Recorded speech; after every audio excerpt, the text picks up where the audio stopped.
안녕하세요, 여러분. 제가 지금 급하게 계단을 올라오자마자 바로 하는 거라 약간 숨이 찬 점, 이해 부탁드립니다. 일단 만나서 너무 반갑고요. 오늘 저는 디지털 미디어와 사회 갈등이라는 주제로 특강을 할 정민웅이라고 합니다. 오늘 제가 말씀드릴 것들은 뭐 이렇게 구성이 되어 있어요. 사실 이미 서 교수님께서 말씀해 주셨지만 그래도 제가 누군지 좀 간단하게 소개를 해드리고, 그리고 우리 사회에 조금 심각한 사회 문제라고 할 수 있는 좀 온라인 혐오의 현황, 좀 이런 것들에 대해서 인터그룹 커뮤니케이션의 관점에서 잠깐 살펴본 다음에 사이드 모델이라는 것과 접촉 가설이라는 약간 이론적인 이야기를 좀 해보고 오늘 특강을 마무리하도록 하겠습니다.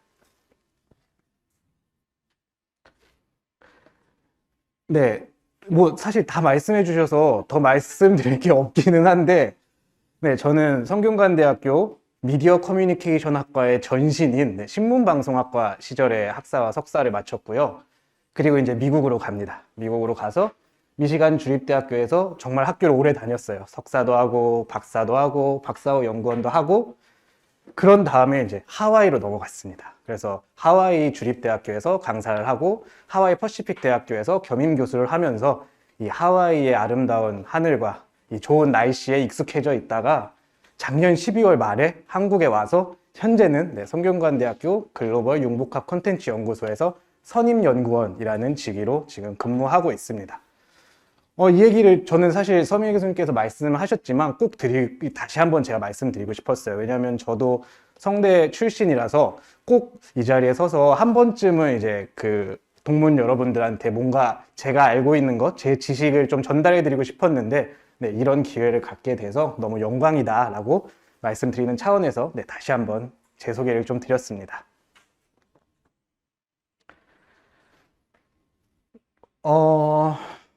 이제 특강 주제로 들어가 볼게요. 사실 저 뒤에 계신 분들은 이게 슬라이드 글씨가 잘 안 보이시겠지만 뭐 자세히 읽으실 필요도 없어요.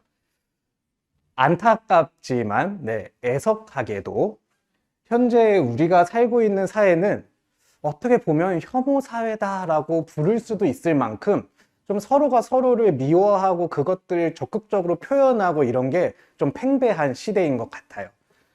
뭐 나와 다른 성별이라서, 남자라서, 혹은 여자라서, 혹은 나와 다른 종교라서, 특정 지역 출신이라서, 특정 직업이라서, 뭐 이런 여러 가지 이유로 각종 멸시와 위협과 비난을 일삼는 행위들이 온라인에서 아주 팽배한 시대에 애석하지만 우리가 지금 살고 있다라고 말씀을 드릴 수 있을 것 같습니다. 뭐 그래서 누군가는 혐오의 피해자는 스스로 목숨을 끊는 안타까운 선택을 하기도 하고요.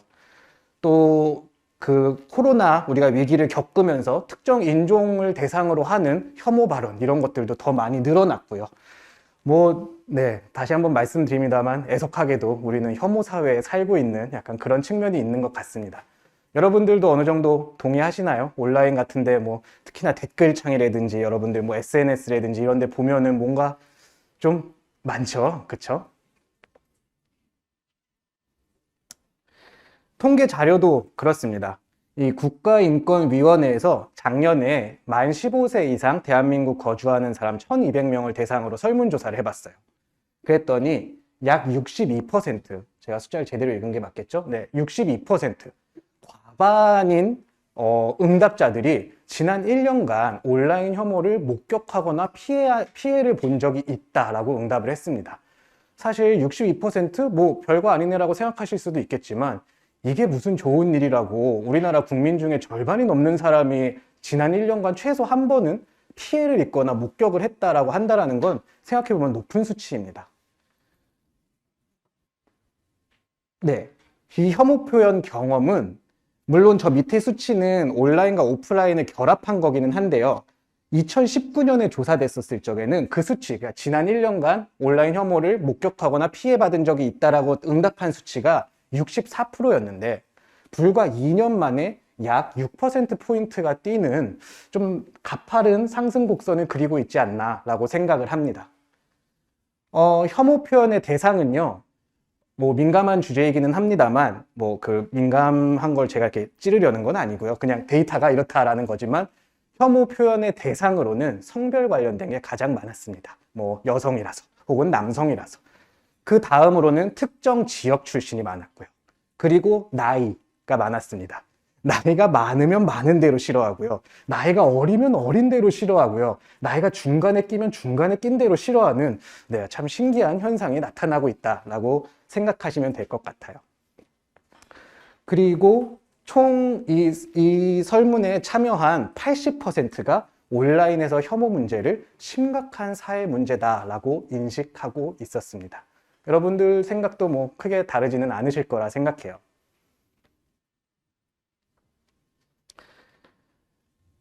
그런데 이 온라인 혐오, 그러니까 이 사회 갈등, 온라인 혐오라는 것은요, 우리가 커뮤니케이션 관점에서 살펴보자면 인터그룹 커뮤니케이션이다라고 말씀드릴 수 있어요. 인터그룹 커뮤니케이션은 뭐냐면 일단 두 사람, 두 개인이 하는 커뮤니케이션이기는 해요. 근데 이게 개인 대 이 개인이 온전한 하나의 개인 대 개인으로서 이야기하는 게 아니라 나는 이 그룹의 구성원으로서 그리고 너는 너가 속한 그룹의 구성원으로서 서로 그룹 간 커뮤니케이션을 하는 것을 바로 인터그룹 커뮤니케이션이다 라고 합니다. 온라인 혐오라는 거는 이 대화 상대방이 어떤 개인인지가 중요한 게 아니에요. 이 사람이 어떤 카테고리에 속하느냐가 중요한 거거든요. 뭐 여성이라는 카테고리에 속하는지, 남성이라는 카테고리에 속하는지, 성균관대학교 학생이라는 카테고리에 속하는지 이런 것들이 중요한 거기 때문에 온라인 혐오 현상은 사실상 어느 정도 인터그룹 커뮤니케이션 현상이다라고 우리가 이해할 수 있습니다. 그래서 이것과 관련해서 인터그룹 커뮤니케이션 현상을 설명할 수 있는 두 가지 뭐 이론이라고 할 수도 있고 모델이라고 할 수도 있는데요. 두 가지를 한번 오늘 이야기를 해볼 거예요. 첫 번째 다룰 사이드 모델이란 거는 왜 이런 현상이 생길까?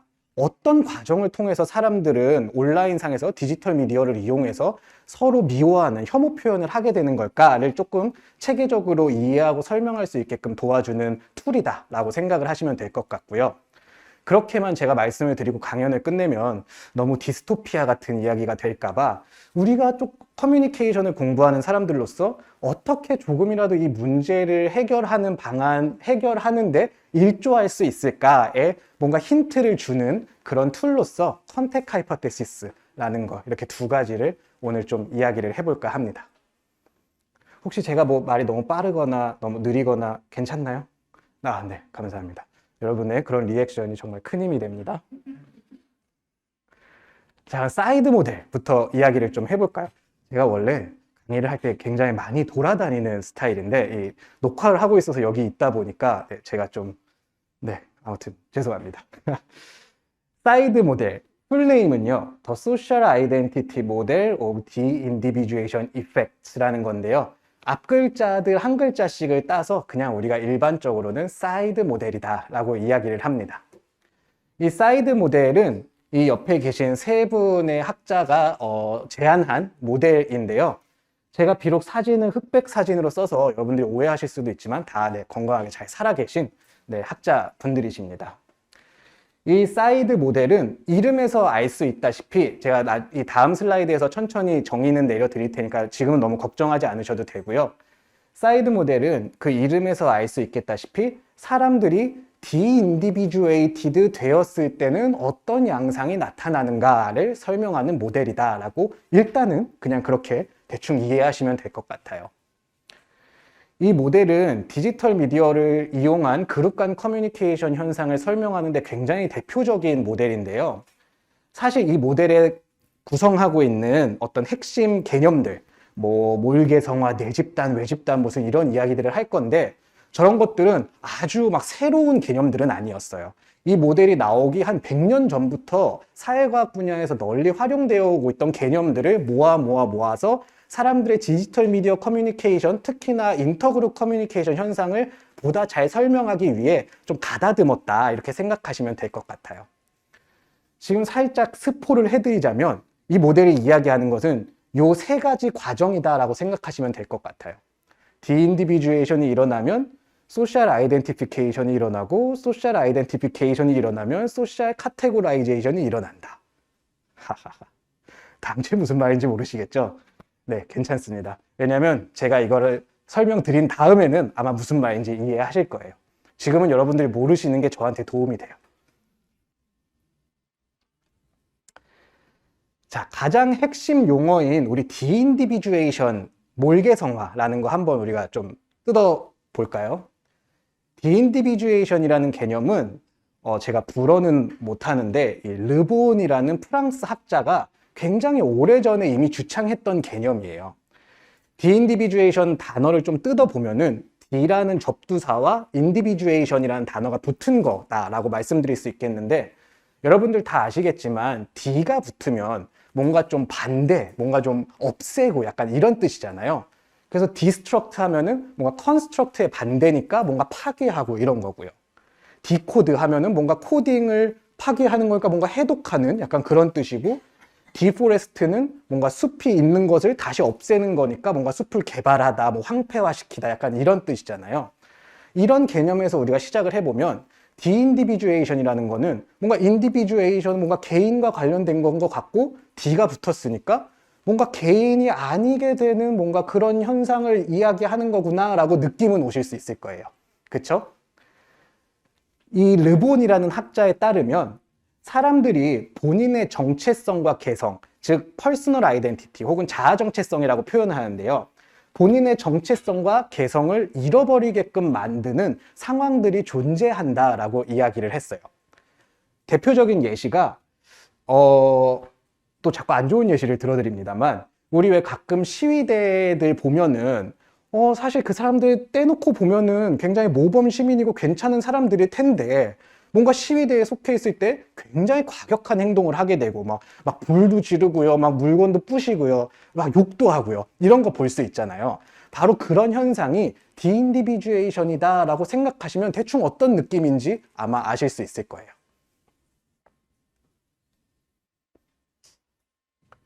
그래서 르본은 디인디비주에이션은 일단 우리말로 번역할 때는 보통 몰개성화 뭐 이런 식으로 번역을 하는데요. 르본은 이렇게 설명합니다. 디인디비주에이션이란 집단에 포함된 개인이 어떤 자신의 정체성이나 개성 등을 잃어버리는 현상이다 라고 이야기를 해요. 디인디비주에이션 조금 이해가 약간 느낌은 오시나요? 대충 어떤 느낌인지? 디인디비주에이션이 일어나면 뭐 자신의 체면, 그리고 뭐 나에 대해서 다른 사람들이 기대하는 어떤 뭐 사회적 기대라든지 사회 규범이라든지 혹은 뭐 내 행동이 어떤 결과를 불러올 것인지 이런 거에 대해서 걱정을 안 하게 된다고 르본은 주장합니다. 근데 생각해보면 여러분, 당연한 거예요. 내가 아닌데 뭐하러 나한테 있을 어떤 책임 같은 거를 걱정하나요? 그쵸? 그러니까 이건 어떻게 보면 좀 당연한 이야기이긴 합니다. 디인디비주에이션을 앞부분에 이렇게 막 시위대 사진이 있으니까 뭔가 굉장히 무서운 일이구나 라고 여러분들이 느끼실 수도 있는데, 사실 그렇지는 않아요. 디인디비주에이션은 우리 주변에서도 일상 속에서도 굉장히 흔하게 찾아볼 수 있는 현상입니다. 대표적인 예시가 스포츠 직관 갔을 때, 이 스포츠 직관 갔을 때 나와 같이 같은 팀을 응원하는 이 팬들 사이에 뭉쳐서 평소 같았으면은 뭔가 목소리도 크게 안 내고 뭔가 그럴 사람이 뭔가 응원가도 엄청 크게 따라 부르고요. 뭔가 우리 팀에 불리한 판정을 한 심판한테 막 욕도 하고요. 뭔가 이런 현상들. 평소 같았으면 그럴 사람이 아닌데 이 집단에 있다는 이유만으로 내 어떤 개성이라든가 정체성을 잃어버리는 현상. 바로 디인디비주에이션이다라고 이야기할 수 있을 것 같아요. 비슷한 현상은 콘서트예요. 그 며칠 전에 그 BTS 님들이 부산에서 크게 콘서트를 하셨죠. 제가 그 수많은 BTS 팬님들을 위해서 보라색 사진을 좀 찾아봤는데요. 이것도 마찬가지입니다. 평소 같으면 뭐 예를 들면 노래 한 곡 해보세요 하면 제가 어떻게 노래를 하나요 하면서 부끄러워 하실 분들도 콘서트장에 가면 나와 같은 내 이 아미들이 딱 뭔가 이 둘러싸이는 순간 갑자기 목소리도 커지고요. 목청을 다해서 함께 노래를 따라 부르고 내가 좋아하는 가수의 이름을 외칩니다. 바로 이런 것도 원래 그 사람의 성격, 그 사람의 개성은 그럴 사람이 아닌데 이 집단에 속해 있다는 이유만으로 그런 현상이 나타나는 거예요. 이런 것들도 디인디비주에이션이다 라고 이해하시면 될 것 같아요. 이해되세요? 제가 드리고자 했던 말씀은 그러니까 디인디비주에이션 자체가 나쁜 건 아니다 라는 말씀을 드리고 싶었던 거예요.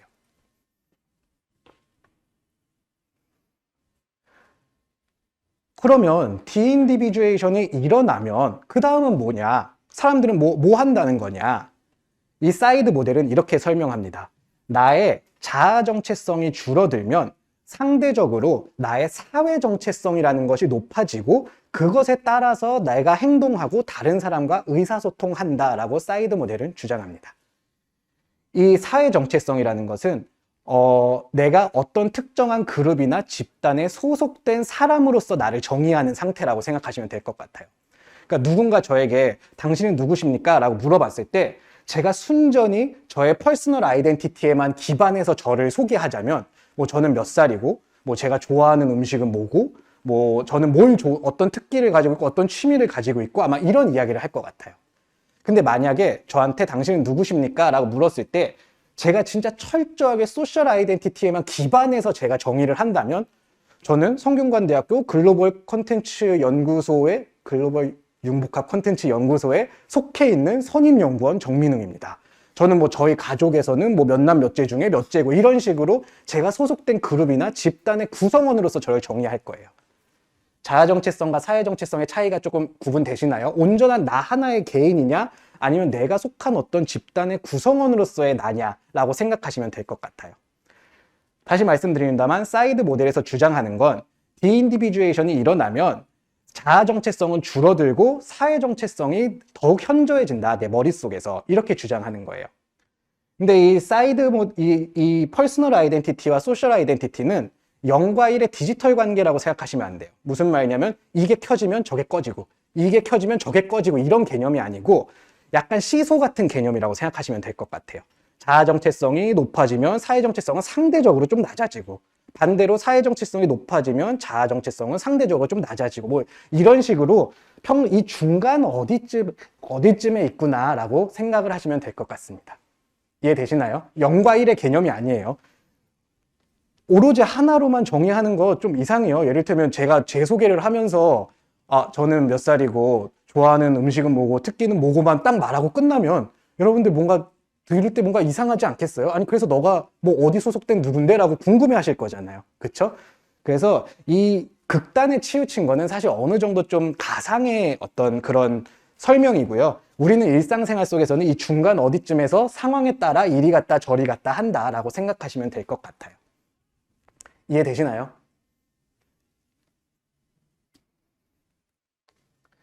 그래서 아까 말씀드렸습니다만 우리가 이제 스포츠 직관을 갔을 때는 상대적으로 나의 자아 정체성, 내가 평소에 어떤 사람인지라기보다는 이 어떤 내가 응원하는 한 팀의 팬으로서의 사회 정체성이 더욱 강해져서 이 다른 사람들이 하는 행동을 나도 같이 하고 내가 평소 같았으면 안 했을 행동도 더욱더 하게 된다라고 이해하시면 될 것 같아요. 사실 이 사진을 쓴 이유는요, 조금 자랑을 하는 건데 뒤에 계신 분들은 잘 안 보이시겠지만 저기 오른쪽 한 9시 방향쯤에 이렇게 손가락을 이렇게 하고 있는 사람 보이시나요? 네, 접니다. 저고 그 옆에 이제 계신 분이 제 와이프인데 제가 제일 좋아하는 야구 선수예요. 이 오타니 쇼헤이라는 선수인데 이 선수 경기를 이제 직관을 가서 이제 야구를 잘 모르는 제 와이프에게 신나서 설명을 해주고 있는 저입니다. 저도 이때 가서 이 팀 색깔이 빨간색이에요. 그래서 저도 빨간색 티셔츠를 입고 디인디비주에이션이 되어서 저의 소셜 아이덴티티가 높아져서 이 팀을 열심히 응원했던 기억을 여러분들께 자랑하고자 이렇게 한번 써봤습니다. 이 디인디비주에이션과 관련해서 실험 하나 소개시켜 드릴게요. 필립 짐바르도라고 이 스탠포드의 심리학자인데 여러분들이 혹시 연구 방법론 수업을 들으시게 된다면 연구 윤리와 관련해서 심심치 않게 들을 이름이기는 합니다. 아주 유명한 학자신데요. 이 짐바르도 선생님께서 실험을 하나 합니다. 일단 그 뉴욕대에 다니던 여학생들을 모아요. 그래서 무작위로 이제 두 그룹으로 배치를 하는데 한 그룹에는 우리 왜 실험실에서 입는 이렇게 하얀색 코트 같은 거 있잖아요. 그걸 입히고 얼굴을 충분히 가릴 수 있는 커다란 후드를 입힙니다. 그리고 다른 그룹에 있는 학생들한테는 평소에 그냥 여러분들처럼 입고 다니는 본인 옷을 입고 본인의 이름을 딱 실명을 이렇게 명찰을 달게 해요. 저라면 뭐 정민웅 하고 딱 이렇게 실명을 붙이는 거죠. 그리고 모든 그룹의 이 피실험자들에게 동일한 태스크를 줍니다. 내가 요청하면 이 전기 쇼크 버튼을 눌러서 옆방에 있는 다른 뉴욕대 여학생에게 전기 쇼크를 주세요라고 태스크를 줍니다. 물론 당연히 이건 가짜 태스크였어요. 진짜 전기 쇼크를 주면 안 되겠죠. 옆방에 있는 피실험자는 옆방에 있던 분은 이 연구자랑 짜고 치는 약간 그런 거였고, 뭐 버튼 눌렀다 하면 으아 이러면서 굉장히 아픈 척을 했겠지만 실제로는 전기 쇼크가 가는 것은 아니었습니다. 그래서 이분이 보고 싶었던 건 이 볼테이지를 어디까지 높이는지, 그리고 얼마나 길게 전기 쇼크를 주는지에 대해서 실험을 했어요. 실험 결과는요, 물론 여기 써 있기는 합니다만, 첫 번째 그룹, 즉 다 똑같이 연구실 코트를 입고 후드를 뒤집어 쓴 그룹이 훨씬 더 강한 전기 쇼크를 훨씬 더 오래 주었다라는 것을 발견하였습니다. 물론 여러 가지 설명이 있을 수 있어요. 왜 그런지에 대해서. 하지만 이 짐바르도가 생각한 설명은 바로 몰개성화 현상 때문이다 라고 설명을 했어요. 왜냐? 다 똑같은 코트를 입고 다 똑같은 후드를 뒤집어 썼기 때문에 나는 이 실험에 참여한 사람의 집단에 속한 나이지, 나는 나 하나의 온전한 개인이 아니라는 거예요. 그러니까 내가 하는 행동에 대한 책임도 딱히 나한테 없겠죠. 그러니까 그냥 시키는 거 하는 거예요. 왜냐면 나중에 누가 물어보면 뭐 나한테 딱히 그게 돌아올 이유가 없잖아요. 반면 여러분들이 지금 계신 것처럼 본인의 옷을 입고 이 실명 명찰을 단 사람들은 혹시라도 옆에 있는 실험자가 잘못되면 이 책임이 저한테 돌아올 수 있잖아요. 너무 제 이름이 다 나와 있잖아요. 그러니까 상대적으로 조금 이걸 덜 누르더라. 그래서 저 첫 번째 그룹에 있던 학생들은 동일한 복장을 입었기 때문에 상대적으로 자아 정체성이 낮아지고 사회 정체성이 높아졌다. 그래서 이런 일이 벌어졌다라고 짐바르도는 설명했습니다. 실험 이해되세요? 네. 제가 주머니에 아무것도 없는데 왜 내 주머니에 뭐가 있는 것 같지라고 만져봤더니 마이크였네요. 네. 혹시 제가 음향을 건드렸다면 죄송합니다. 네. 방금 제가 말씀드린 거, 그러니까 이 자아 정체성이 낮아지고 사회 정체성이 높아지는 것을 우리가 굳이 이름을 붙이자면 모르셔도 됩니다. 굳이 이름을 붙이자면 이제 소셜 아이덴티피케이션이다 라고 이야기를 하는 거고요. 이미 여러분들 다 아시는 거예요. 소셜 아이덴티피케이션이 뭐냐? 나를 온전한 하나의 나 자아라기보다는 내가 속한 그룹의 일원으로서 정의하는 상태다 라고 이야기할 수 있을 것 같아요. 이해되세요? 따라오시고 계시죠? 네. 그러면 소셜 아이덴티피케이션이 일어나면 뭐냐? 뭐 전기 쇼크 준다는 거냐? 사이드 모델에 따르면 소셜 아이덴티피케이션이 일어난 다음에 낯선 누군가를 대할 때요, 사람들은 소셜 카테고라이제이션이라는 것을 한다라고 이야기합니다. 말은 어려운데 사실상 편가르기예요.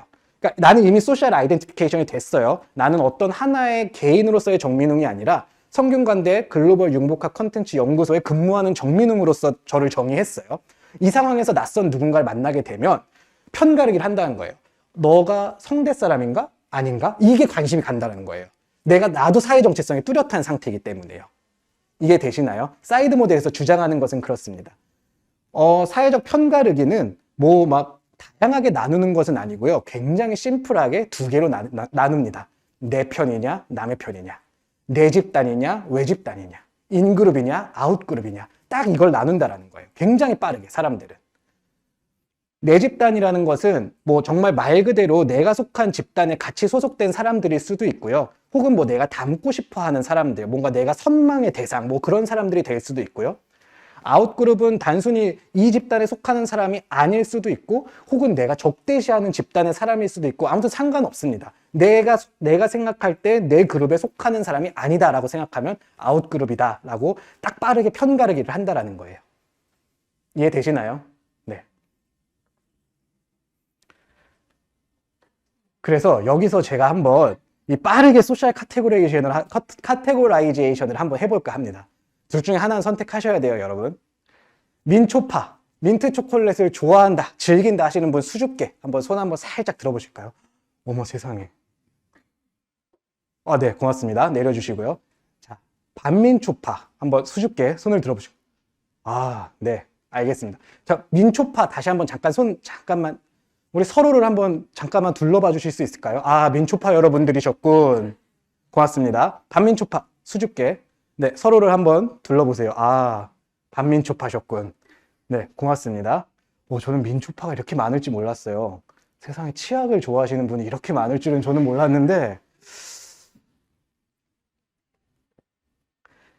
소셜 카테고라이제이션 우리 잠깐 해봤어요. 우리 내 편과 남의 편 방금 나눠봤어요. 소셜 카테고라이제이션이 끝나면 한 4가지 정도의 행동 양상이 나타난다라고 사이드 모델은 이야기를 합니다. 첫 번째는 내 집단 선호예요. 그러니까 우리 집단에 속하는 사람은 일단 좋아하는 거예요. 뭐 네가 누군지는 모르겠지만 너 우리 사람이구나. 넌 좋은 사람일 거야 라고 생각하는 거예요. 방금 민초단 여러분들 서로를 둘러봤었을 적에 너가 누군지는 모르겠지만 민초를 좋아하는구나. 넌 정말 좋은 사람이겠군 이라고 생각을 하시는 거예요. 이해되시나요? 두 번째 행동 양상은 외집단 배격이에요. 그러니까 나는 민초단인데 방금 반민초단 손 드셨을 때 민초단 여러분들이 딱 보면 아유, 세상에 저렇게 맛을 모르는 사람들이 있다니 라고 너가 누군지는 모르지만 나의 그룹에 속하지 않는다는 이유로 일단 배격하는 겁니다. 이해되세요? 그리고 반민초단에 속하시는 분들은 아까 민초단 손 들었을 때 저와 같은 생각을 하셨겠죠? 아니 세상에 치약을 먹는다니 라면서 뭐 외집단을 배격하는 거예요. 그 다음 세 번째는 내 집단 내 유사성을 과대평가합니다. 무슨 말이냐면 사실 아까 민초단 손 드셨던 분들은 민초를 좋아한다라는 특징 외에는 다른 입맛은 다 다를 수 있어요. 그럼에도 불구하고 단지 민초를 좋아한다는 이유 하나만으로 저 친구는 맛을 아는군 하면서 뭔가 우리 같은 사람들이 진짜 맛을 아는 사람들이지라고 뭔가 우리의 유사성은 과대평가해요. 사실은 민초를 좋아하는 거 하나밖에 공통점이 없었을 수도 있음에도 불구하고요.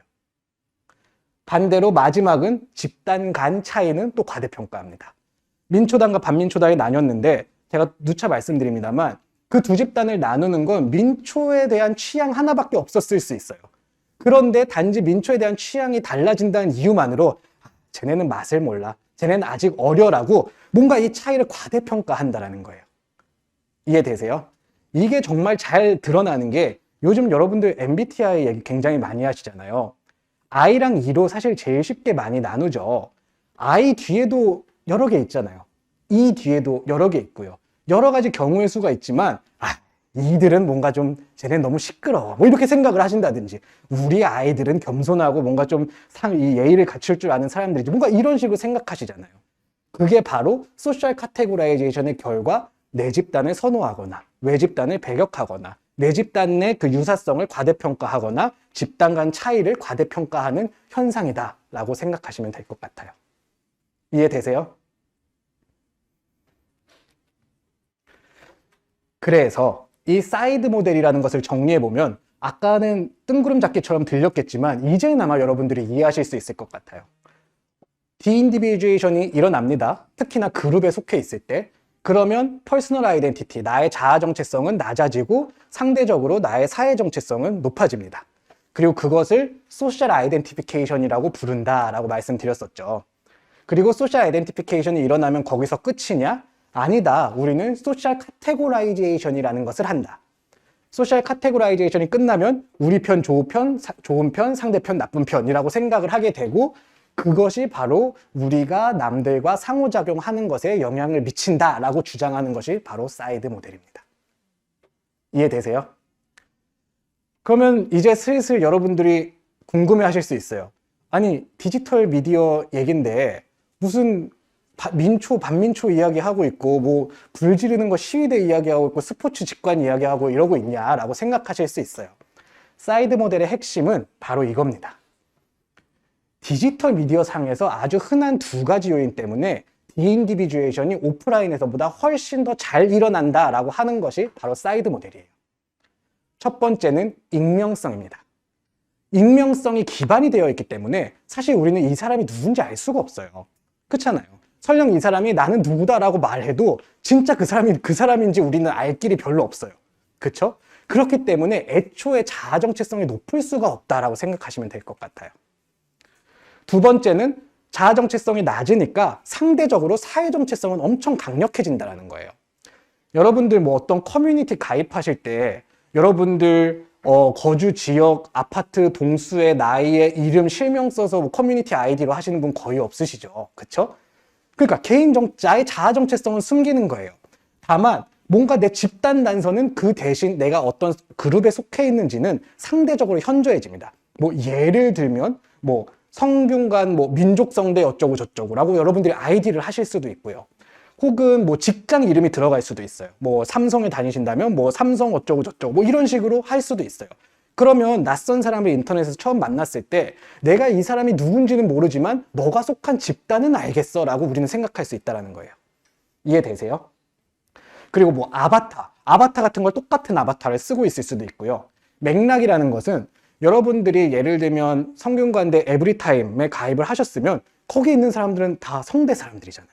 그러니까 그런 것, 혹은 내가 뭐 축구를 좋아해서 축구 관련된 커뮤니티에 가입을 하게 된다면 이 사람들은 웬만하면 축구를 좋아하는 사람들일 거잖아요.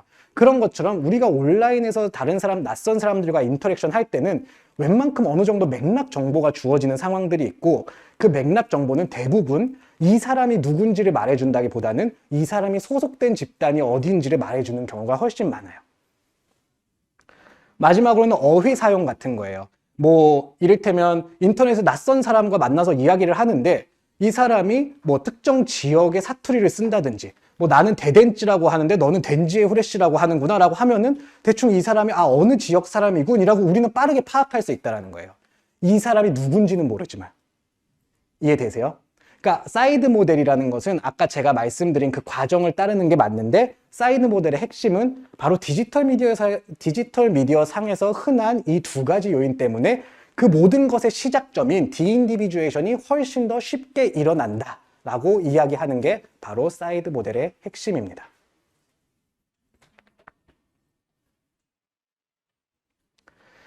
이것과 관련해서 이 조셉 월더라는 선생님과 케일럽 카라는 선생님의 실험 하나 소개시켜 드리려고 해요. 원래 실험은 스타워즈 팬 대 스타트랙 팬이 나뉘어서 했던 건데, 우리는 이제 앞에서 민초 이야기를 했었으니까 민초 맥락에서 한번 설명을 해볼게요. 자, 여러분 한번 가정을 해보세요. 상상을 해보시는 거예요. 여러분들이 어떤 온라인 대화방에 들어갑니다. 여러분들의 아이디는 민초단이에요. 민초 좋아하시는 분들은 뭐 상관없으실 때고, 아까 반민초단 드신 그 맛을 아시는 분들은 그냥 잠깐 가정만 해보자고요. 우리가 민초를 좋아했다 뭐 이렇게 한번 가정만 한번 해보는 거예요. 들어갔을 때 두 사람이 있습니다. 누군지 몰라요. 누군지 모르지만 두 사람이 있는데, 한 사람은 저 오른쪽에 프로필 사진, 민초의 맛있음을 모르는 당신이 불쌍해요 라는 프로필 사진을 쓰면서 아이디는 민초 좋아 라는 아이디를 씁니다. 다른 한 사람은 민트 초코는 없어져야 될 대상입니다 라는 프로필 사진을 쓰면서 민초 척결이라는 아이디를 쓴다 라고 한번 우리 가정해보죠. 여러분 딱 대화방에 들어갔어요. 누구랑 더 이야기하고 싶으실 것 같아요? 아마도 민초 좋아일 거예요. 그 사람 누군지 아세요? 모르시잖아요. 하지만 이 사람이 나와 같은 민초단에 속하는 사람이구나 라는 건 아셨죠. 그것 때문에 아마도 여러분들은 민초 좋아님을 아마 조금은 더 선호하게 될 거예요. 누구와 더 연대감을 느끼실까요? 뭐 예를 들면 어떤 표를 던져야 된다라고 했을 적에 누구 의견에 여러분들이 더 동조를 하실까요? 아마도 여러분들하고 큰 상관없는 주제라면 대충 민초조아님이 말하는 거에 대충 따라갈 거예요. 왜냐? 이 사람은 나와 같은 민초단이니까요. 상대적으로 민초 척결님과는 조금 더 거리감을 느끼겠죠. 왜냐하면 난 너가 누군지는 모르지만 나와 같은 민초단이 아니니까 라는 이유만으로요. 그 사람이 누군지 중요한가요? 알지도 못하고 중요하지도 않죠. 다만 민초단이냐 아니냐라는 것만으로 우리는 이 수많은 현상들이 벌어진다라고 이해하시면 될 것 같아요. 그리고 실제 실험 결과도 그랬고요.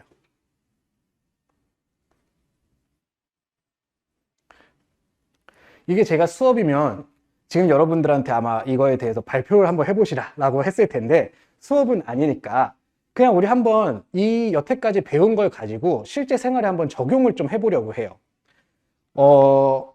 실제로 만나보면 여러분들처럼 아주 친절하고 아주 이 모범 시민인 분들이 왜 그렇게 팀 기반의 게임을 하면서 상대 팀한테 입에 담을 수도 없는 욕설을 내뱉을까요? 라고 물으면, 옛날 같으면은 뭐 여러분들이 생각하시는 각자의 의견을 냈을 수 있어요. 왜 그런지에 대해서. 뭐 상대팀이 못하니까요.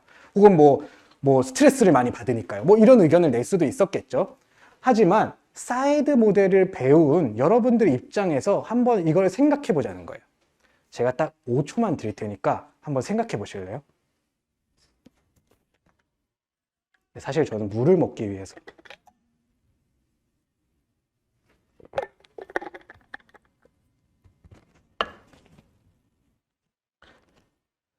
한번 사이드 모델을 천천히 따라가 볼까요? 일단 저도 뭐 이런 온라인 게임을 자주 하지는 않습니다만, 온라인 게임 아이디를 만들 때 아까도 말씀드렸다시피 여러분들 개인정보를 엄청나게 담아서 아이디를 만드시는 분은 아마 없을 거예요. 그럼 일단 기본적으로 자아 정체성은 낮겠네요.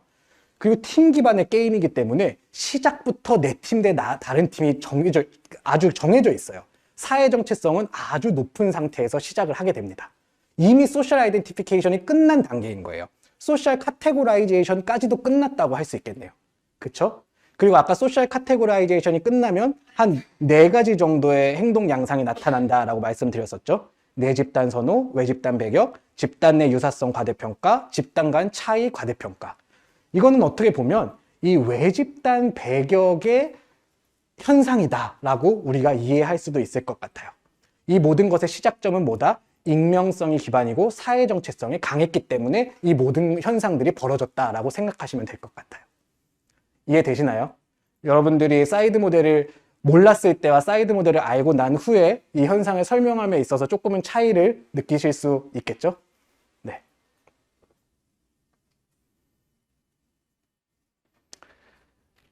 그래서 이 사이드 모델은 뭐 오래됐기는 했죠. 91년, 뭐 95년 이럴 때 나왔었으니까요. 그래서 30년 넘게 이 디지털 미디어, 특히나 이 인터그룹 커뮤니케이션, 집단 간 커뮤니케이션 현상을 설명하는데 굉장히 널리 활용되어 온 유명한 모델이에요. 안타깝지만 특히나 좀 부정적인 커뮤니케이션 현상을 설명하는데 좀 많이 널리 이용되어 온 모델이고요. 온라인 상에서 이루어지는 어떤 편가르기, 양극화, 그리고 상대 집단에 대한 어떤 비하, 비난, 욕설, 뭔가 이런 것들을 조금 효과적으로, 체계적으로 설명할 수 있는 모델입니다. 그래서 사실 여러분들 뉴스 기사 같은 거 보시면 뭐 엄청난 악플러를 잡아보면은 그 사람이 굉장히 평범한 뭐 그냥 중학생이고 고등학생인 경우들이 많았다라고 이야기하잖아요.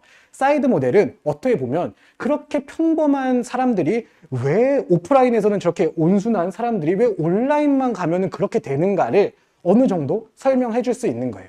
만약에 그 사람들한테 반대로 한번 얘기해 보죠. 자아 정체성을 아주 높일 수 있는 장치를 주어진다면, 이를테면 실명을 무조건 사용하게 한다든지 이 일의 책임이 너한테 반드시 돌아가게 될 것이다 라는 것을 우리가 알려줄 수만 있다면 그 사람도 아마 그렇게 많이는 못할 거예요. 하지만 익명성이라는 것, 나의 자아 정체성은 낮아지고 내가 어떤 집단에 속해 있기 때문에 사회 정체성은 높아졌기 때문에 이 모든 현상이 나타나는 것일 수 있다라고 사이드 모델은 이야기하는 겁니다. 이해되시나요? 네.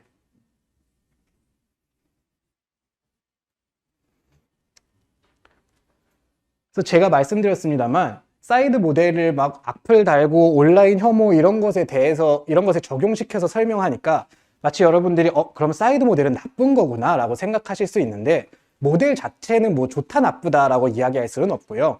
다만 어떤 그런 부정적인 현상을 설명하는데 아주 잘 이용될 수 있다라고 하는 게 더 맞을 것 같아요. 그런데 안타깝지만 세상에는 여러 가지 이유로 뭐 정치적, 역사적, 문화적, 경제적 정말 다양한 이유로 적대적인 그룹들이 존재하죠. 뭐 우리도 우리 주변국들과 여러 가지 이유로 뭐 사이가 안 좋기도 하고요. 뭐 역사적인 이유도 있을 수 있고요. 경제적인 이유도 있을 수 있고요. 그리고 뭐 스포츠 좋아하시는 분들은 우리 손흥민 선수가 뛰고 있는 토트넘 같은 경우 여러 가지 역사적 맥락들을 통해서 뭐 지역적 이유도 있고요. 아스날이라는 팀과 라이벌리 관계를 맺고 있습니다. 뭐 지금은 이제 전쟁 중이지만 러시아와 우크라이나도 그렇고요. 뭐 이스라엘과 팔레스타인, 뭐 정말 세상에는 안타깝지만 서로 적대적인 그룹들이 정말 많아요. 근데 다시 말씀드립니다만 대부분의 경우 그 사람이 싫은 거는 아닐 가능성이 높아요. 대부분의 경우 그냥 이 사람이 여기에 속해 있다는 게 싫은 거예요. 이 사람이 싫은 게 아니고 나는 이 집단이 싫은데 너가 마침 거기에 속해 있으니 너도 싫다라고 하는 경우가 많다라는 거예요. 이해되시나요? 이런 상황에서 우리가 이렇게 갈등이 많고 대립적인 그룹이 많은 이런 상황에서 뭔가 조금 더 인터랙션을 좀 부드럽게 가져가 볼 수 있는 방법은 없을까를 고민하던 수많은 사람들이 있었겠죠. 그 중에 이 예후다 아미르라고 읽는 게 맞겠죠? 이스라엘의 사회학자로 제가 알고 있어요. 정확하게는 아닐 수도 있는데 이 분이 이 이스라엘과 팔레스타인이 사이가 좀 안 좋잖아요. 여러 가지 이유들로 인해서. 그래서 이 민족 간 갈등을 좀 어떻게 완화시킬 수 없을까를 고민하다가 접촉 가설, 컨택 하이포테시스라는 것을 내놓게 됩니다. 이 컨택 하이포테시스의 내용은 사실 간단해요. 어떤 갈등 관계에 있는 두 그룹이 있잖아요. 이 두 그룹의 사람들이 나는 이 A라는 그룹의 사람이요, 나는 이 B라는 그룹의 사람이요 하고 인터그룹 커뮤니케이션을 먼저 안 하면 어떨까를 생각한 거예요. 그러니까 나는 A 그룹에 속한다라는 것을 말하지 않고, 이 사람은 내가 B라는 그룹에 속한다라는 것을 말하지 않고, 한 개인 대 개인이 만나서 서로를 좀 알 수 있는 기회가 우리가 좀 주어질 수 있다면, 무슨 말인지 이해되시나요? 그러니까 사회 정체성을 좀 줄인 상태로 온전한 하나 대 개인으로 만나서 우리가 이야기할 수만 있다면, 혹은 나는 A 집단에 속하고 너는 B 집단에 속하는구나가 아니라 우리가 사실은 공통의 C 집단에 속해 있었네? 너 내 인그룹 사람이구나 라고 뭔가 우리가 해줄 수만 있다면, 그리고 최상의 시나리오는 그 집단의 어떤 공통의 목표까지 있다면, 그러면 서로 간에 대해서 뭔가 좀 이야기하다 보면 긍정적인 인상이 생길 수 있겠죠? 그러면 나중에 짜잔 하고 난 사실 A그룹 사람이었지롱 하고서 사실 난 B그룹 사람이었지롱 하고 밝힌다 해도 이미 이 사람에 대해서 긍정적인 인상이 형성되어 있기 때문에, 그래, 너가 속한 집단은 밉지만 너는 그렇게까지 알고 보니 나쁜 사람이 아니었구나 라고 생각할 수도 있지 않을까라고 하는 게 바로 컨택 하이포테시스입니다. 접촉 가설이요. 이해되시나요? 그리고 그것보다 더 나아가서는 그때 이 집단이 내가 원래 싫어했었는데 어떤 한 사람을 알게 됐는데 이야기하다 보니까 이 사람이 사실은 좋은 사람이었어. 어쩌면 얘가 속한 집단도 뭐 그렇게까지 나쁜 집단은 아닐 수도 있겠다라고 이 긍정적인 인상이 확장되어 나갈 수도 있지 않을까를 이야기한 것이 바로 접촉 가설입니다. 뭐 여러분들 이를테면 이런 거 한번 예시 생각해 볼까요? 여러분들이 굉장히 친한 베스트 프렌드가 있다라고 생각해 보죠.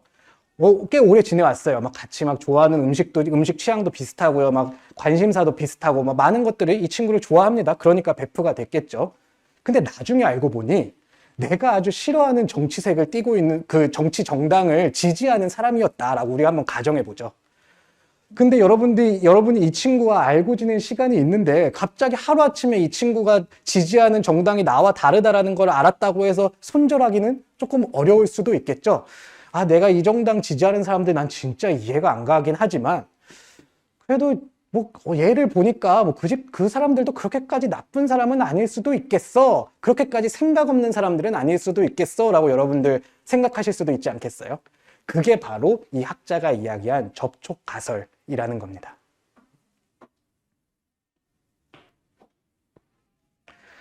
아니 그런데 뭐 말은 좋죠. 뭐 서로 뭐 이 사회 정체성이 딱지를 다 떼어두고 나는 어떤 집단에 속하는지 말하지 않고 온전한 개인 대 개인으로 만나서 이야기할 수만 있다면 뭐 그렇게 될 수도 있겠는데 뭐 그럴싸하긴 하지만 이거 어떻게 하라는 거예요?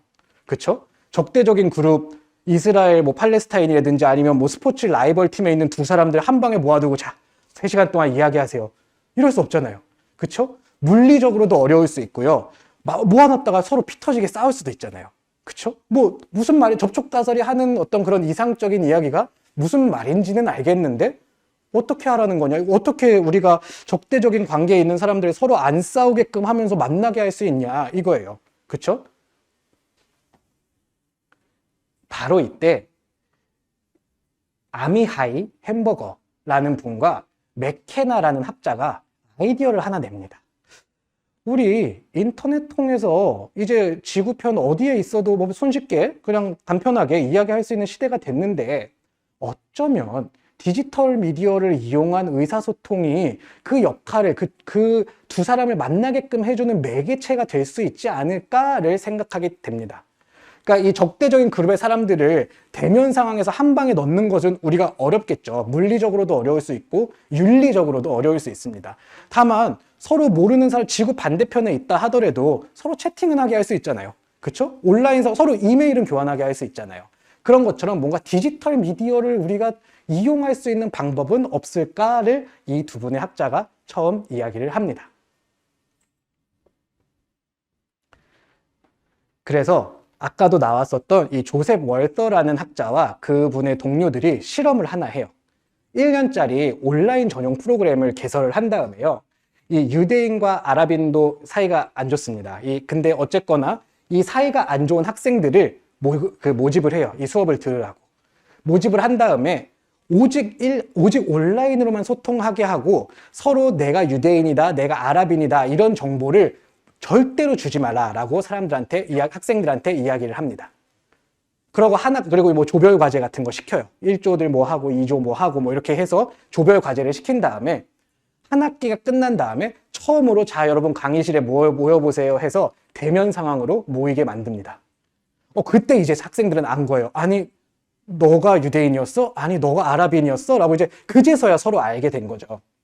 그런 다음에 서베이를 해봤더니 같은 조에 속한 다른 민족 있잖아요.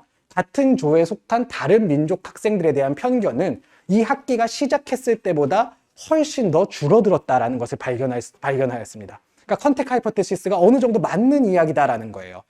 학기가 시작하기 전에는 난 유대인 싫어, 나는 아랍인 싫어라고 했던 사람들이 한 학기 이제 지지고 볶고 같은 조 활동하면서 있다가 보니까 한 학기 끝나고 나서 너 유대인이었어? 너 아랍인이었어? 서로 알게 되니까 유대인도 혹은 아랍인도 너 그렇게까지 나쁜 사람은 아니었구나 라고 서로에 대한 편견이 학기 시작 전에 비해서 학기가 끝난 후에 현저하게 줄어들었다라는 것을 발견한 거예요. 근데 반면 그 원래 접촉 가설은 이렇게 편견이 줄어들면 이 사람이 속한 집단에 대한 편견도 그걸 줄이는 데도 점점 확장될 것이다 라고 했잖아요. 근데 안타깝게도 이 실험에서 그걸 발견하지는 않았어요. 이 실험에서 같은 조에 속해 있지 않았던 다른 민족, 같이 수업은 들었는데 별로 인터랙션이 없었던 그냥 다른 민족 학생들에 대한 편견은 어떠냐라고 물어봤더니 그것은 그렇게까지 변화가 없었다라는 것을 발견합니다. 어떻게 보면 절반의 성공이라고는 할 수 있겠네요. 그러니까 나랑 같은 조에 속해서 나랑 인터랙션을 했던 사람들에 대한 편견은 확실하게 줄어들었지만 나와 별로 인터랙션이 없었던 사람들에 대한 편견까지 줄어들지는 않았다라고 이해하시면 될 것 같아요. 무슨 말인지 아시겠나요?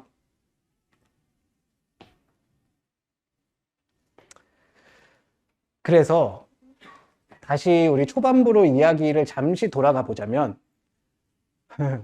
해석하게도, 불행하게도 사회 갈등, 이 온라인 혐오 이런 문제가 굉장히 심각한 사회 문제다라고 말씀드렸었죠.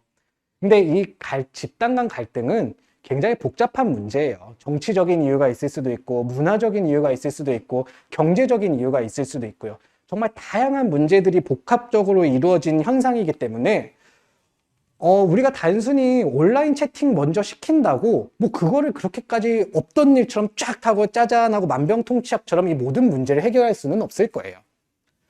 하지만 우리가 뭔가 이 갈등 관계에 있는 사람들을 서로가 속한 집단의 대표 혹은 집단의 일원으로서 서로 만나게 하는 게 아니라 뭔가 우리가 어떻게 해서든 개인 대 개인으로 만나서 뭔가 서로에 대한 이야기를 할 수 있는 기회를 줄 수만 있다면, 혹은 우리가 이 갈등 관계에 있는 사람들을 너네 사실은 이 큰 집단에 속하는 같은 집단 내 사람이야 라는 공통의 그룹, 공통의 목표를 주어질 수만 있다면 우리가 이 사회 갈등 문제를 해결하는데 조금은 일조할 수 있지 않을까라고 생각해 볼 수 있을 것 같아요. 아니 뭐 도대체 어떻게 하라는 거냐라고 궁금해 하실 수 있어요. 물론 저도 엄청난 해답을 갖고 있지는 않는데요. 요즘 여러분들 메타버스 이야기 많잖아요. 메타버스에서는 여러분들과 아주 꼭 닮은 아바타 같은 걸 만들 수도 있지만 여러분들하고 아무 상관없는 동물 아바타도 만드실 수 있잖아요. 그냥 볼펜 같은 것도 요즘 돌아다니더라고요. 그러니까 여러분들하고 아무 상관없는 그런 아바타들을 만들게끔 한 다음에 뭔가 너가 어떤 그룹에 속하는지를 절대 다른 사람들에게 이야기하지 마라 라고 하고 메타버스 내에서 어떤 공통의 이벤트 같은 것들을 주는 거예요. 뭔가 공통으로 뭔가 미션을 수행한다든지 이런 미션을 수행하고 나서 나중에 저 사람이 사실은 어떤 사람이었다라고 알려주면 접촉 가설에 의한다면 그래? 이 사람은 원래 내가 싫어하는 집단에 속하는 사람이기는 한데 뭐 같이 해보니까 이 사람 그렇게까지 나쁜 사람은 아닌 것 같더라 라고 생각할 수도 있지 않겠냐라는 거예요. 물론 약간은 추상적인 이야기고 온전한 해답은 아닐 수도 있겠지만 미디어를 공부하는 여러분들이 미디어의 힘을 빌려서 뭔가 이런 심각한 사회 문제를 해결하는데 조금이라도 일조할 수 있다면 그래도 여러분들이 공부한 것을 이 좋은 곳에 쓸 수 있는 그런 기회가 될 수 있지 않을까라는 생각에서 제가 컨택 하이퍼테시스까지 한번 이야기를 해봤습니다. 정리해볼까요? 오늘 뭐 짧은 시간이었지만 그래도 꽤나 많은 이야기를 한 것 같은데, 디지털 미디어와 사회 갈등, 특히나 온라인 혐오가 좀 심각한 사회 문제고 불행히도 아주 팽배하다. 그리고 이 사회 갈등, 특히나 온라인 혐오는 이 사람이 어떤 한 개인이라서 내가 싫어한다라기보다는 이 사람이 어떤 카테고리에 속하는 사람이기 때문에 혐오 발언을 하는 거다라는 측면에서 보면 이것은 어느 정도 인터그룹 커뮤니케이션, 그룹 간 커뮤니케이션의 일환이다라고 이야기할 수 있다라고 말씀드렸죠. 그리고 그룹 간 커뮤니케이션을 설명할 수 있는 널리 이용되는 모델 같은 거 두 가지 말씀드렸어요. 첫 번째 사이드 모델 말씀드렸었는데, 뭐 몰개성화, 디인디비주에이션이 일어나고, 소셜 아이덴티피케이션이 일어나고, 소셜 카테고라이제이션이 일어나고, 소셜 카테고라이제이션의 결과 4개, 아까 말씀드렸죠. 뭐 내집단 선호, 외집단 배격, 집단 내 유사성 과대평가, 집단 간 차이 과대평가, 뭐 이런 현상들이 벌어진다. 특히나 디지털 미디어의 익명성, 그리고 상대적으로 현저한 사회 정체성 때문에 우리가 온라인에서는 이런 현상이 훨씬 더 잘 일어난다라고 이야기한 게 사이드 모델이었고요. 우리가 사이드 모델을 갖고 있으면 이런 사회 갈등 문제가 왜 발생하고 어떤 과정을 통해서 발생하는지를 조금은 보다 체계적으로 설명하고 이해할 수 있게 되겠네요. 그리고 그대로 끝내기는 조금 너무 우울한 이야기만 한 것 같아서 컨택 하이퍼테시스라는 것도 한번 이야기해봤어요. 아직은 약간은 좀 추상적인 이야기고 이게 되겠어? 라는 이야기일 수도 있겠습니다만, 우리가 뭔가 갈등 관계, 갈등 집단의 어떤 두 사람을 이 집단의 사람으로서 만나게 하는 게 아니라 뭔가 개인 대 개인으로서 만날 수 있는 기회를 우리가 줄 수만 있다면, 혹은 너네가 이 갈등 관계에 있지만 사실은 큰 집단에 속하는 같은 인그룹 사람들이야 라는 어떤 공통의 집단, 공통의 목표를 주어질 수만 있다면 서로 간에 형성된 긍정적인 인상이 나중에 이 사람이 어떤 집단 사람인지를 알게 된다 하더라도 거기에 조금 영향을 미칠 수 있지 않을까.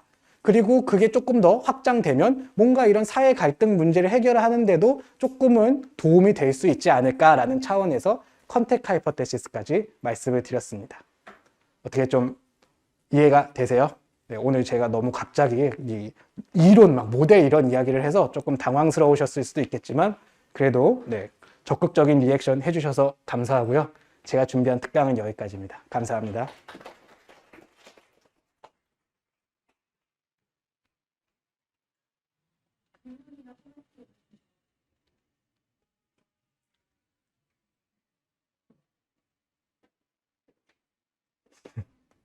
원래 이 순간이 되면 다들 이제 고개가 낮아지기 시작하시죠. 네.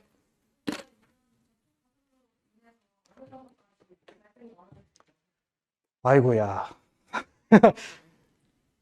이 카테고라이제이션이라는 게 참 다양한데요.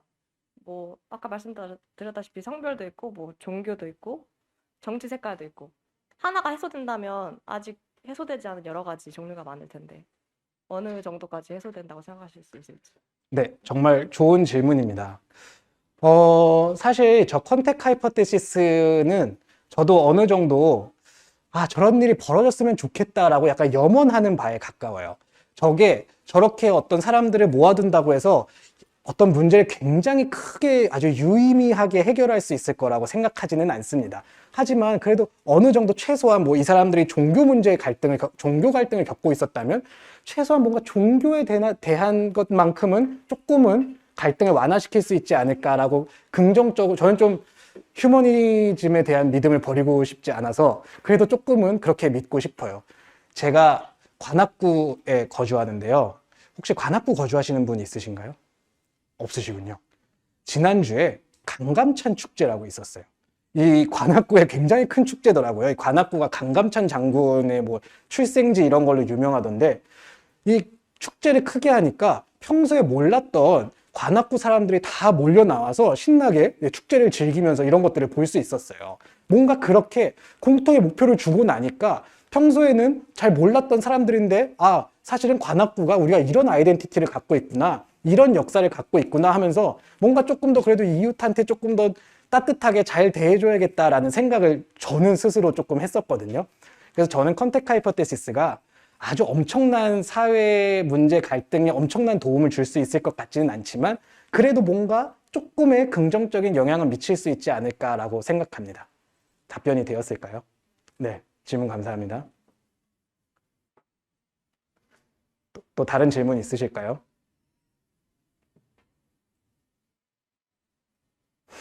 여러분들한테 아마 지금 똑같은 옷을 입혀두고 후드를 씌웠으면은 여러분들이 누군지 알 수 없으니까 상대적으로 질문을 더 잘할 수 있었을 수도 있어요. 그쵸? 하지만 여러분들이 지금 다 다른 옷을 입고 있고 다 다른 마스크를 쓰고 있기는 하지만 여러분들이 누군지 알 수 있다 보니까 약간 질문을 하는데 조금 주저하실 수 있습니다.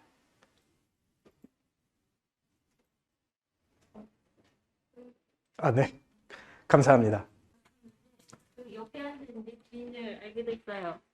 근데 그분이랑 이제 좀 많이 친하고 굉장히 공감하는 부분도 많고 굉장히 친해졌는데 나중에 알고 보니까 그분이 그 신천지 교인이에요.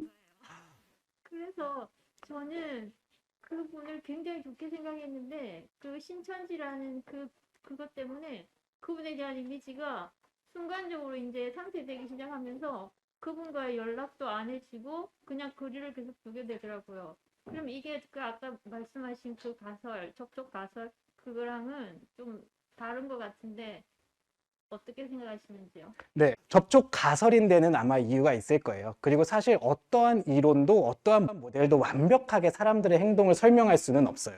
지금 질문해 주신 분의 그 이야기처럼 내가 이 사람을 개인적으로 정말 좋아하고 알고 지낸 지 오래됐지만 이 사람이 사실은 내가 적대시하는 그룹의 일원이었구나라는 걸 알게 되면 접촉 가설에서 이야기할 때는 그래도 이 사람을 보니 그 집단이 그렇게까지 나쁜 집단은 아니었을 수 있겠어 라고 생각할 수도 있겠지만 지금 질문해 주신 분의 이야기처럼 아니 세상에 알고 보니 그런 사람이었어? 난 손절. 충분히 이런 일도 벌어질 수 있어요. 그래서 제가 드리고 싶은 저의 답변은 접촉 가설이라는 것뿐만 아니라 사실은 사회과학에 존재하는 모든 이론과 모델이 완벽하게 맞아떨어지지는 않는다.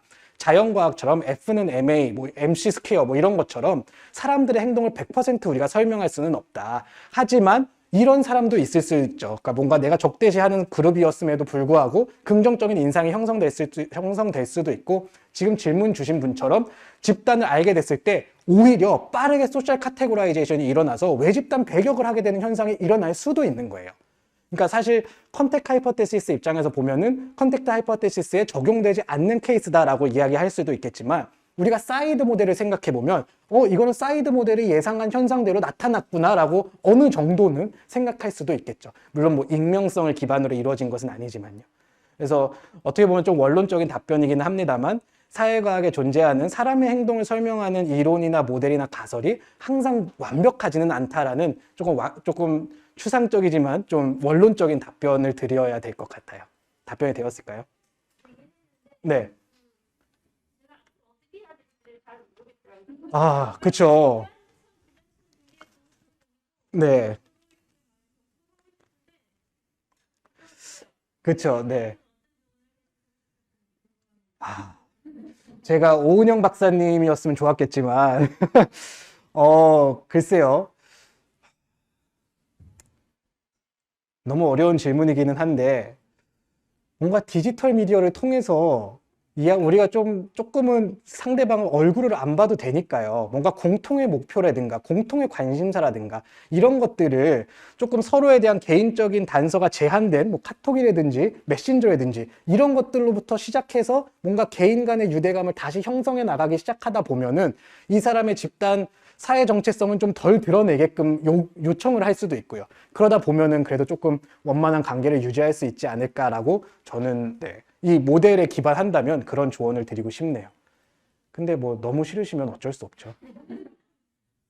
네, 질문 감사합니다.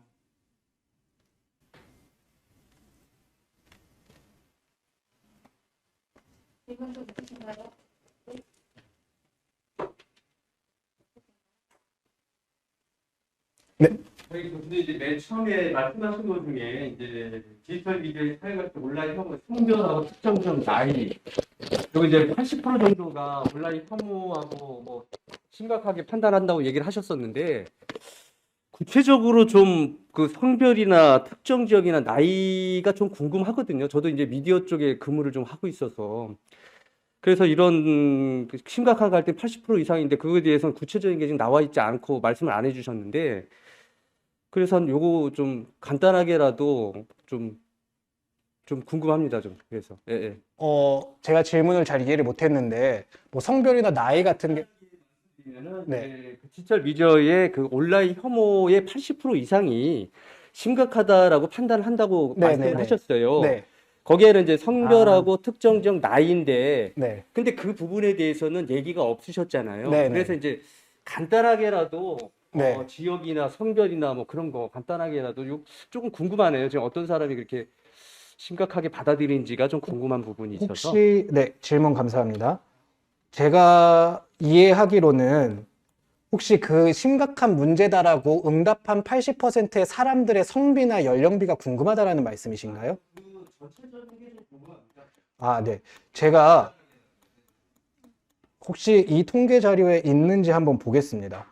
제가 수치를 외우고 다니지는 않는데요. 혹시 이런 게 궁금하셨던 걸까요? 뭐 성별 문제가 가장 심각한 사회 문제다라고 응답한 사람들의 비율이라든가 뭔가 혹시 그런 게 네. 아, 네네. 네. 제가 가지고 온 자료에서는요. 예를 들면 뭐 나이와 관련된 혐오 표현을 봤다라고 응답한 사람이 전체의 72점 몇 프로다. 혹은 뭐 성지향성과 관련된 혐오 표현을 본 사람들이 몇 프로다. 이런 응답만 제가 가지고 왔고요. 제가 다른 수치는 기억을 하고 있지는 않습니다만 이게 국가인권위원회 2021년 온라인 혐오 표현 인식조사라는 공개된 자료예요. 그래서 제가 지금 답변을 못 드리는 것은 정말 죄송합니다만 선생님께서 이것을 검색해 보시면은 이 전체 자료를 다 다운받을 수가 있어서 궁금해 하시는 것에 대한 답변을 얻으실 수 있을 것 같습니다. 제가 미리 준비하지 못한 점은 죄송하게 생각합니다. 네.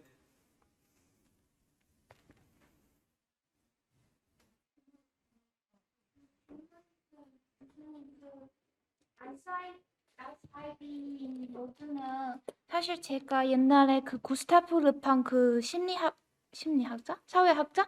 저분이 책 그 The Crowd Study of Popular Mind 거기에서 읽은 적이 있어요. 근데는 사실은 사회적으로는 이거를 이용하고 이런 심리적으로 이용하고 사람들이 컨트롤 이렇게 나쁜 일을 지시하는 것도 경우도 있어요. 그래서 이 모드는 그 낄 수 있는 방법, 이 모드 깨는 방식이 혹시 있으신가요? 이 악순환을 깰 수 있는 방법이요?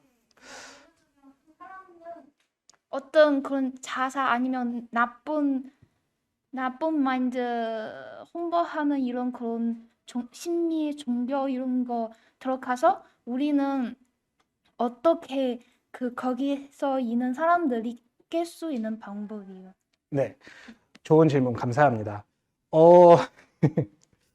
저는 사실 놀랬던 게 여러분들이 저한테 굉장히 어려운 질문들을 하시네요. 물론 좋은 질문입니다.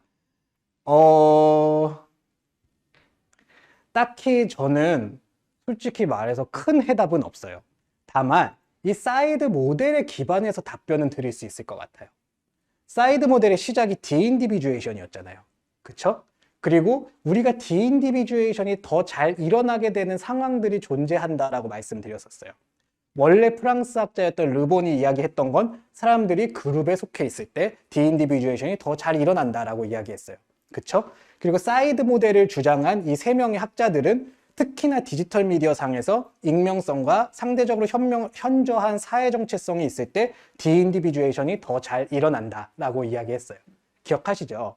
그러면 저는 그 시작점으로 돌아가서 최대한 디인디비주에이션을 덜 일어나게끔 우리가 어떻게든 할 수 있으면 이 이후에 일어나는 안 좋은 이 체인을 끊을 수 있지 않을까라고 조심스럽게 생각합니다. 그래서 물론 만병통치약이 될 수는 없을 거예요.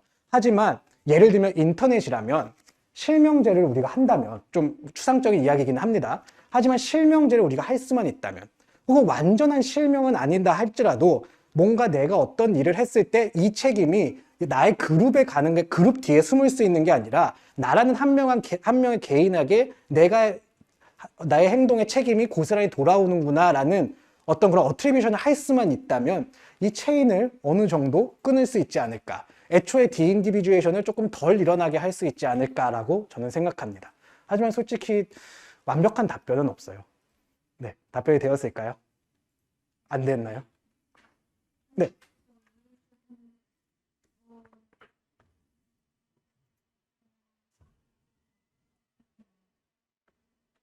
저 사실 오늘 유튜브 생각해본 적이 있었어요. 근데 이거 해결하는 방식, 교수님이 얘기하신 대로 그 완벽한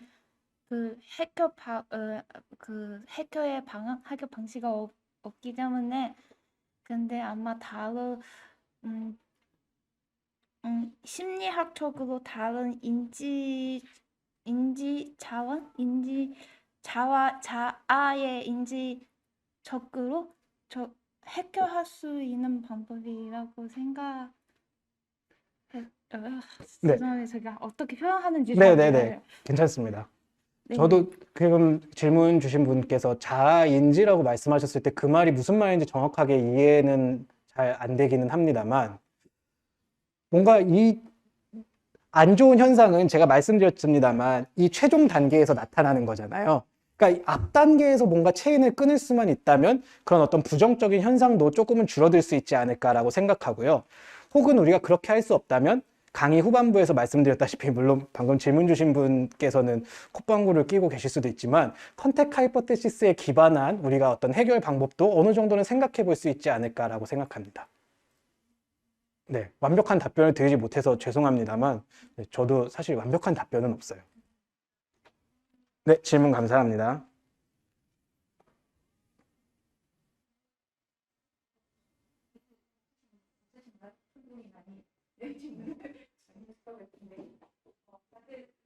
이번 주도 굉장히 집중해서 들어주셔서 감사하고요.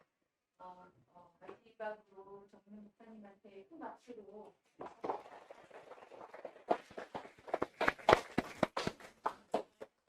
네, 생각을 했는데 저 지난 주 전에 넘긴 적이 있었거든요. 그러니까 이번 주